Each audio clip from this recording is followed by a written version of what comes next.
Hello and welcome to another episode of Manga in Color, the show where I both figuratively and literally bring color to manga. Here we delve into an element of manga to better understand how it does what it does, and then we finish off by coloring in a page of the manga to see it from a new perspective. Something that has never really been kept a great secret is that manga is weird. Honestly, a lot of animation and comics are weird, regardless whether it's from an Eastern or Western background. By exaggerating expression and creating much larger-than-life characters, you end up with a weird piece of art. On top of that, when you're looking from the outside into any foreign culture, that can make it even stranger. But why has specifically manga and anime gotten this stigma of being so much weirder than anything else? Like anything subjective like this, it's not an easy answer, but there's one element of it that I want to focus on for this episode. Manga is not afraid to be super strange and stretch their viewers' suspension of disbelief if it can benefit and enhance the story they are telling. Now, if you're not familiar, the suspension of disbelief is a choice by the viewer to accept the fiction they're presented with as fact, while still knowing it's not real. To accept the actors on the stage aren't in any real danger, but for your own enjoyment, you let part of yourself think they are. You are putting your disbelief in a suspension or stasis so that you can be more immersed in the story. But the suspension isn't impervious. Audiences have preconceived biases of what they're willing to suspend. As well as that, as the story goes on, it sets up rule sets and expectations that if pushed too far will also break that immersion. To maintain the suspension, a lot of stories start with something closer to reality, maybe using a small fantasy element to build intrigue, then slowly introduce more extreme elements as it goes on, making it easier for people who have more static suspensions of disbelief to get used to the story and world. This can put restrictions on the storytelling early on and forces things to be a bit more plain as not to alienate audiences before the series can pick up its speed. But manga and anime is pretty happy to throw a lot of that out the window, presenting a world that is already weird, abstract, and without context. Over time, this weird and abstract world does give context to the audience, and everything starts to make a bit more sense, but that just means that they can push things even further to the extreme, creating stranger characters and scenarios that the audience is now indoctrinated in. But for those who haven't had that original build-up, to see all of this out of context can be very confusing. But getting back to the point, by ignoring these core principles of storytelling, how does manga enhance their stories? Well, that's our topic for today.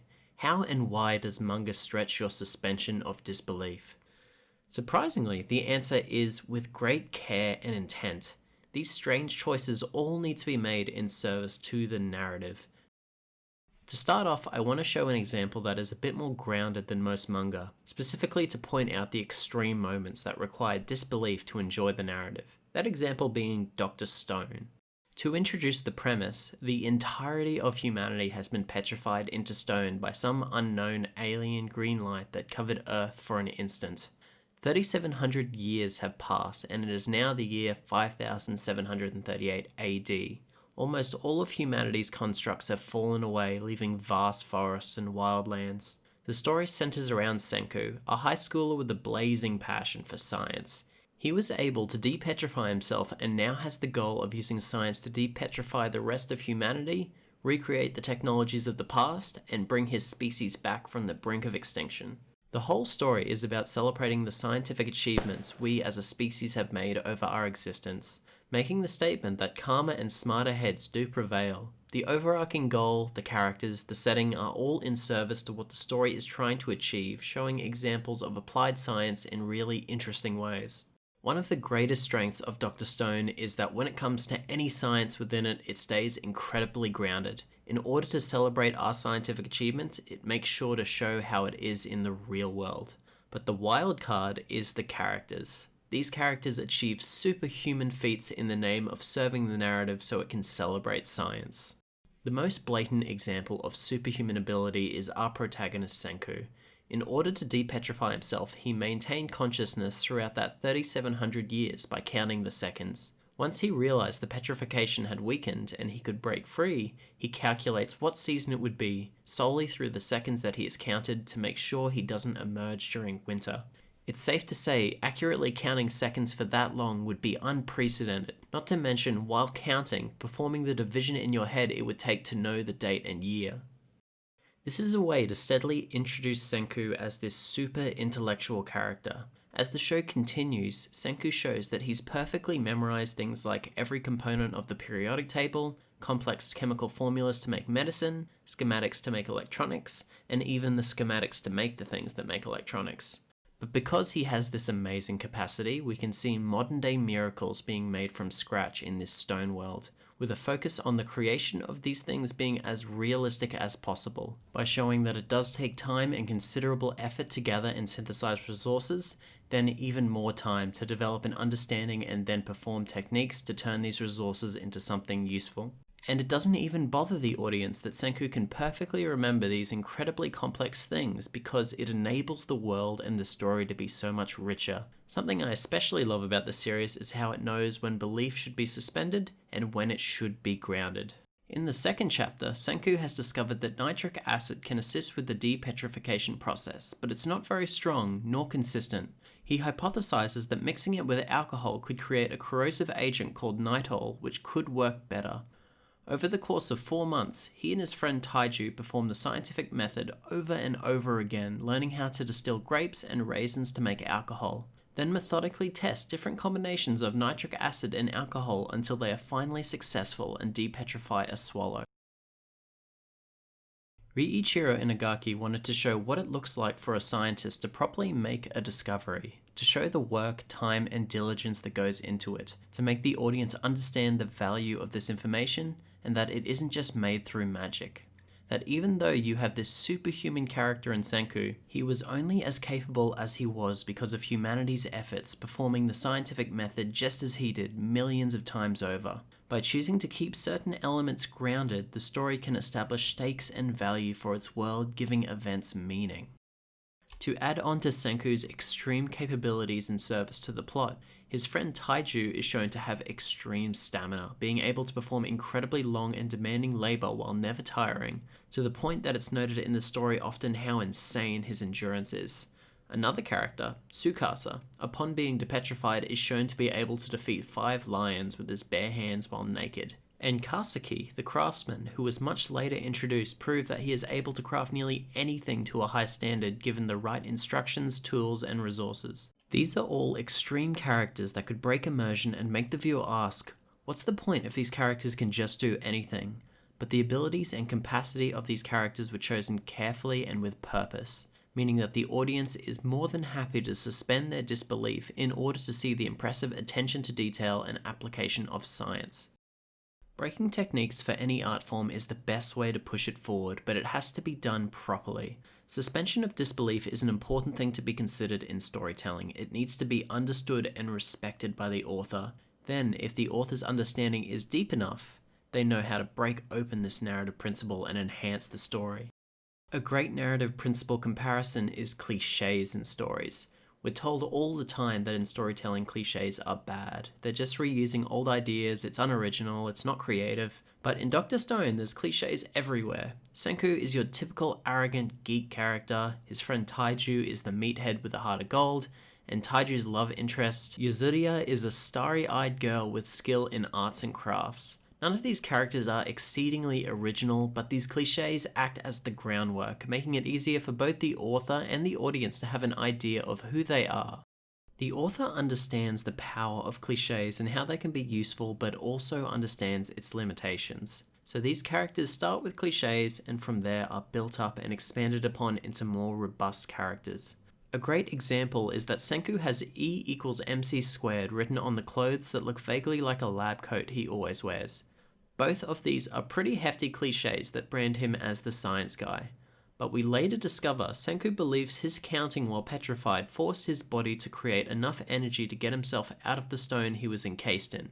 He now sees E equals MC squared as a mantra, not only because of its scientific relevance, but because it's the reason he's alive at that moment. Taking a well-understood cliche and pushing it forward, giving it depth and meaning can be the cornerstone of telling an approachable narrative that keeps an audience interested and engaged. Now, onto my second example, which is a lot less grounded than Dr. Stone, Assassination Classroom. While I'm discussing this, I'll try my best to avoid any major spoilers, but there will be some very minor spoilers scattered throughout. Assassination Classroom takes place in a high school in modern-day Japan. The school year has just started and the kids of Class 3E are being introduced to their new teacher by a member of the Ministry of Defense. Turns out their new teacher has been accused of destroying 70% of the moon and stated he will destroy the Earth in a year's time. Various world governments are trying to execute him, but simply put, can't literally pin him down. Their new teacher has a big yellow smiley face head, his body is made of tentacles, is incredibly smart, and he can move at Mach 20, both on the ground and flying. The teacher made a request that he could teach this specific class in this specific school, which the Ministry of Defense agreed as long as he doesn't harm the students. The reasoning being they would know where he is 5 days a week and the students would have access to him in order to help assassinate him.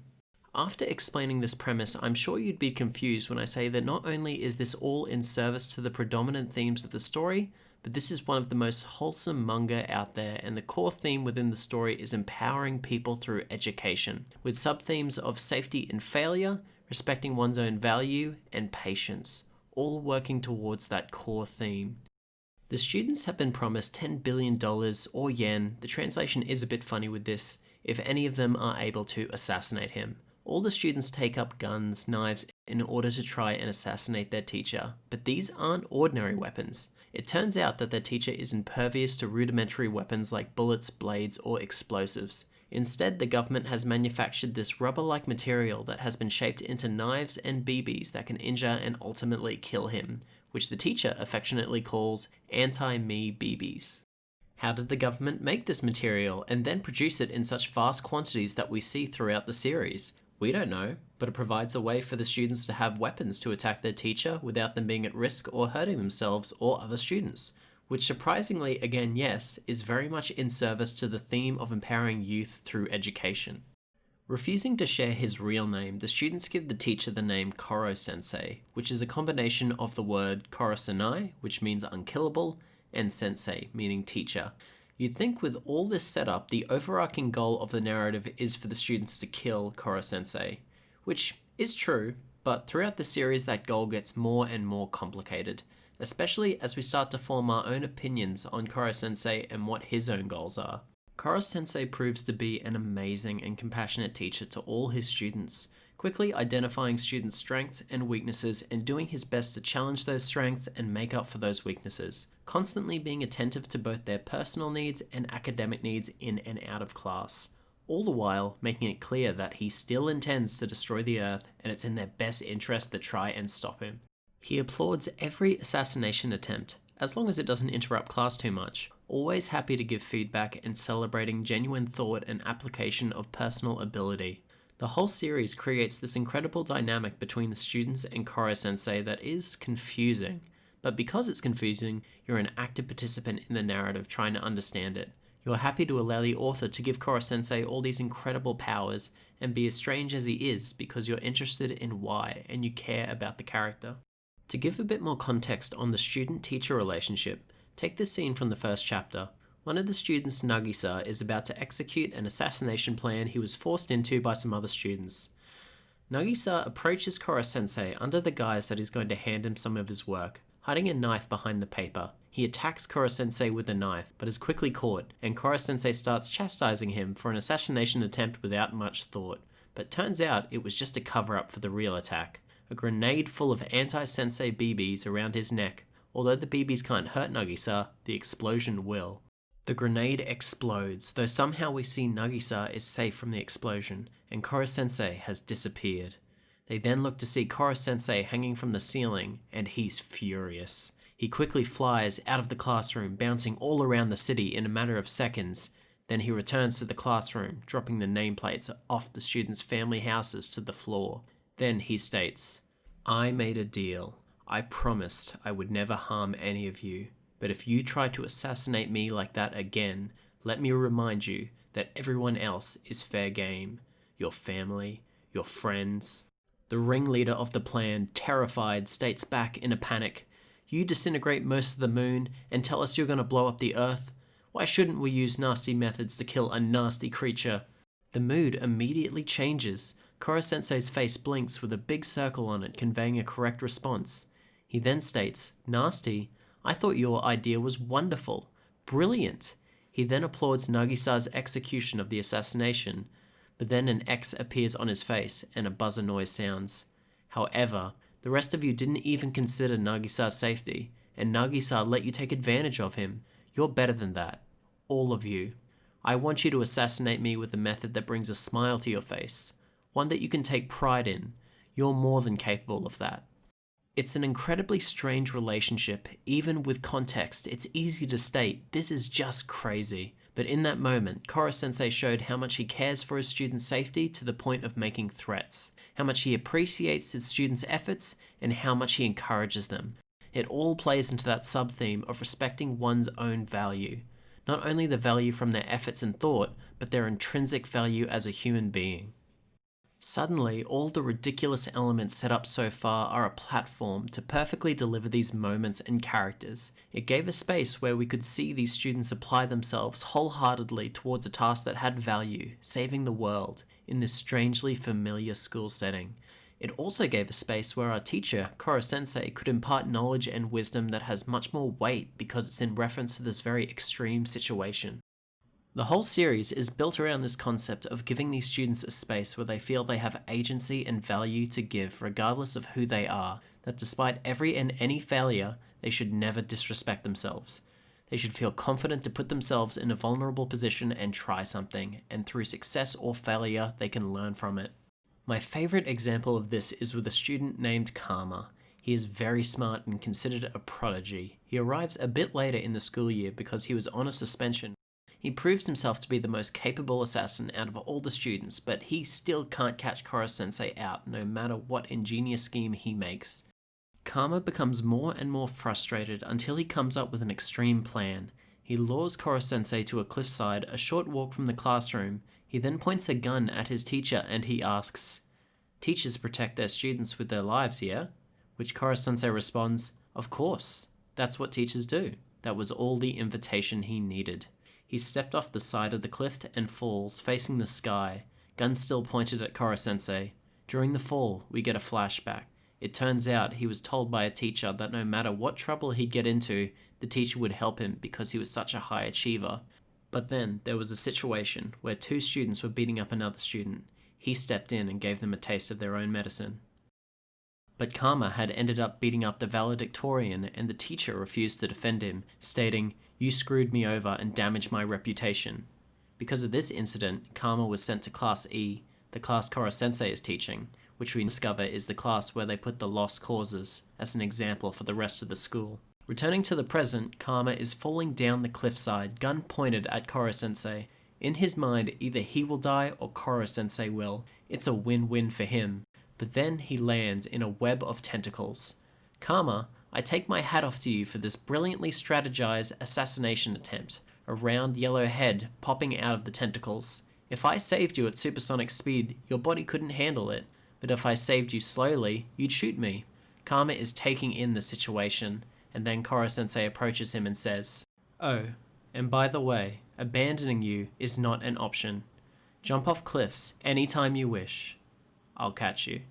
This is an invitation for Karma to not be afraid to put himself out there, a direct parallel to his previous experience where he thought he was safe and understood, but then was abandoned, thrown away like trash for one mistake. Because of that original mistake, Karma had lost his sense of self-worth. His last hope left to be anything of value was to successfully assassinate his teacher. But Koro-sensei steps in and shows him how safe it is for him to fail, to try new things, that even in failure he still had value, and that most importantly, abandoning him is not an option, playing into the themes of safety and failure and respecting one's own value. Once again, we have this insane setup of students trying to kill their teacher working so well in service to that main theme. Karma has been empowered by Koro-sensei's protection and wisdom to learn without restriction or fear.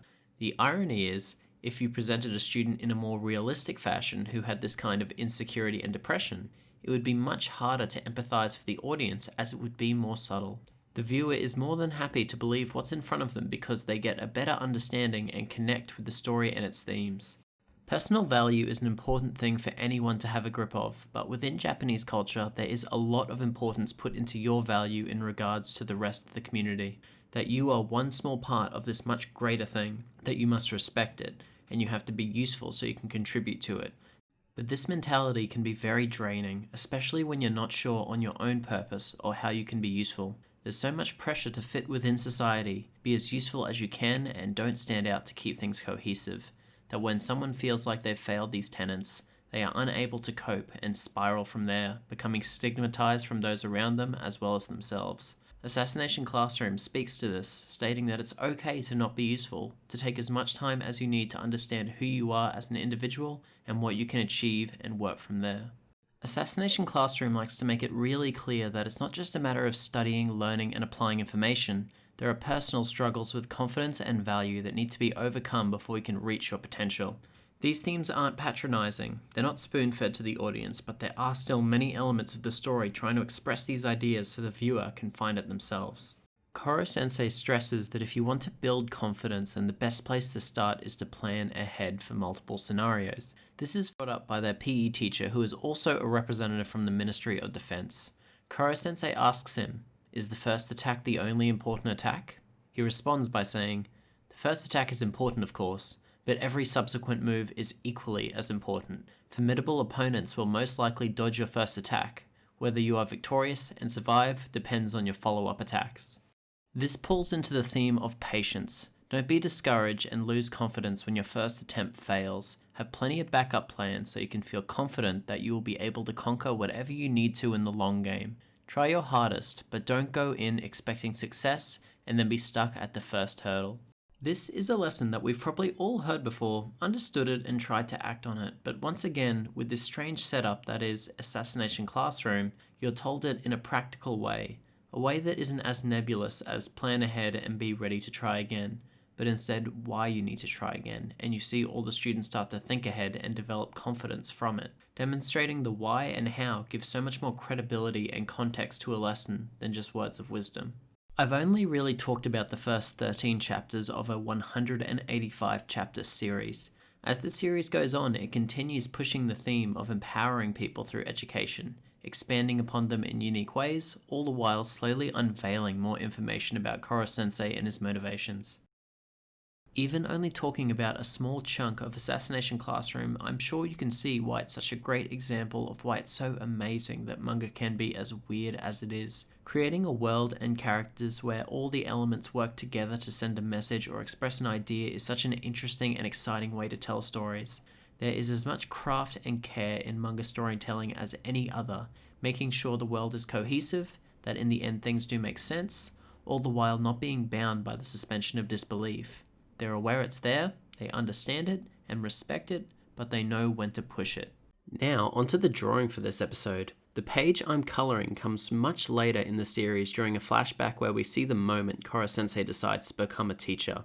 It's a great moment that encompasses that lesson of patience, to take things slower so you can do it right and with purpose. Koro-sensei, a creature who can move at Mach 20 with almost unlimited power, decides his best course of action is to take things slow. It's a fantastic scene from a story front, and artistically it would be really interesting to see with colour. Now, I'm sorry to say, the capture did actually get corrupted for doing the line work, so we are just going straight into the colouring. To go over a few aspects of the line work though, I did elect to avoid doing the cross-hatching in a few places in the foreground, just because cross-hatching inherently has a high contrast because you have a lot of blacks on whites. And since this scene is at night, I wanted to go for some softer shading with the colouring, so therefore sort of the foreground doesn't stand out as much, and then the focus is a bit easier to see, and also it just looks a bit cleaner and nicer. Not to say that the original piece doesn't look good or anything like that, it looks absolutely amazing, but more so this was to try to go for a different feel, try to doing something a bit transformative with the piece, and just to see how it looks. Working out the shading and everything for these rocks was actually a little bit tricky, because I was just trying to work out how the edges worked and everything, and how dark the shading was and where it fit and everything like that. And you'll see with these rocks in the bottom here, of course they're just solid white in the manga, so I did notice that there were different shapes and sizes and that kind of thing to the big rock that Koro-sensei is standing on. So I was thinking, hey, it's a better idea to do this a different color, and then you have some contrast between the rocks, you have some detail, but at the same time you don't want too much. You don't want these rocks standing out, because they're just supplementary. They're there to enhance the piece a little bit, make it look a bit better.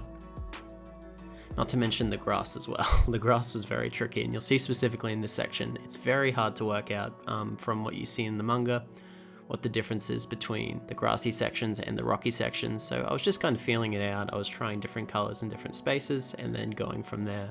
Now I'm just finishing up here with the rocks for the moment. I do actually want to come back to it, so I'm just getting an idea of what the piece is going to look like and just the general colors that I'm going to use for the foreground just here, and then I move on to the bushes. The bushes actually had sort of this dithering cross-hatching, so it's like this sort of messy shading that I wanted to have a muck around with as well, so I did messy shading with the paintbrush here, just to add these like blots and everywhere that made it look really cool and made it look a bit dynamic and sort of imitated the cross-hatching but with color and that kind of thing. And then after the bushes we move on to the cityscape, which I've never done a cityscape before. It was really cool to give it a try. It's all about conveying the shape and the form of the land using these little light dots, and it needs to be a bit random, but also there needs to be a pattern to it, so you convey like the central business district and all that kind of thing in the areas of the city, and it's just really cool and really interesting and something I definitely want to come back to. And we move on to the sky, which I feel is the centerpiece of the whole thing. I really wanted to have a really nice gradient on it. There's one in the manga, but I wanted to make it even more intense and just a bit more interesting and more evocative. And then you have the moon as well. The moon definitely really needs to pop. It is a central character, and it's something that Koro Sensei connects with and relates with. And then we have the clouds, which I didn't even realize they were there until a bit later into drawing, and then I found them. And I did think actually something was missing in the sky, and then as soon as I drew those clouds, it just added so much more form to it, and it was very interesting, especially drawing clouds at night, which is something a lot of people don't think about. Doing the little details on Koro Sensei, trying to get the colors right on him. Very interesting with him because he's sort of a background element, but he also does need to stand out a bit, so I wanted to go with a bit more saturated colors so you could see him, but at the same time have those darker colors because it's at night, and you do really want to convey that he's being lit up by the moon and by the city, but behind him there's just darkness and he's sort of moving forward in that way and creating that feeling. Definitely when it came to shading Koro Sensei, it was a little bit confusing. It's not like a normal person. Koro Sensei is basically just a head and a bunch of tentacles, so you don't have a lot of form to convey. So I was just kind of mucking around, just trying to see where the shading would fit, where it would look nice, and where it would sort of make his robes and everything about him pop. It's a similar thing with the texture of his skin as well when you're trying to shade it. It is a bit glossy. They're all tentacles basically, and you've seen that they're kind of spongy in the manga and the anime. You see that they have this sort of softness to them, so you really wanted to try and convey what you kind of felt like the tentacles felt like using the shading. It's a weird thing to think about, but I thought it went pretty well. It looks alright. You have that nice saturation with the darkness as well. Then with these tentacles here, I really wanted to focus on having an actual gradient to it, so you can see that the tentacles behind him are a lot darker than the tentacles that are sort of getting closer to the moon and the city. And then you really have that nice contrast, but it's a bit more gradual and it's a bit softer because this is a softer, calmer scene. There isn't much intensity to it. It's more just about sort of taking in the moment and taking things slow, as it were. Next, I'm just like applying little highlights to the rocks, going back to the places I missed, just adding a bit more detail to make it a bit more interesting to look at, instead of a lot of the base colors that I did have there, which I think that really just helps finish up the piece and make it look a lot more refined than it was at the start. And then this is just me finishing up the piece, and I hope you like it.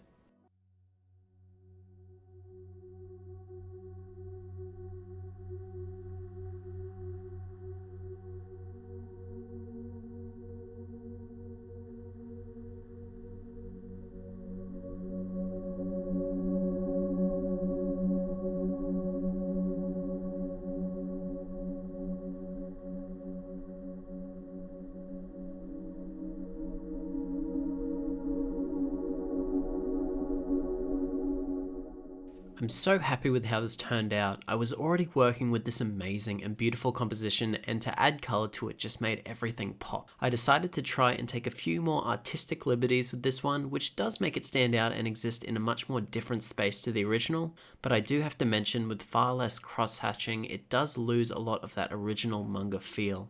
But because of that, I think it captures the moment in its own unique way. I'm pretty keen to keep trying both styles, sometimes focusing on a clean recreation of the original manga and other times trying to rework some elements and seeing how they come out. But I'd be interested to hear what you think, whether I should focus on recreation or play around a bit more. That brings us to the end of the video. I hope you all enjoyed watching and learned a little about why manga and anime are as weird as they are. I definitely want to do more videos on Assassination Classroom and Dr. Stone, as well as talk more about weird aspects of manga and anime. Enjoy the rest of your day, and thank you for visiting the Lore Seekers Tavern.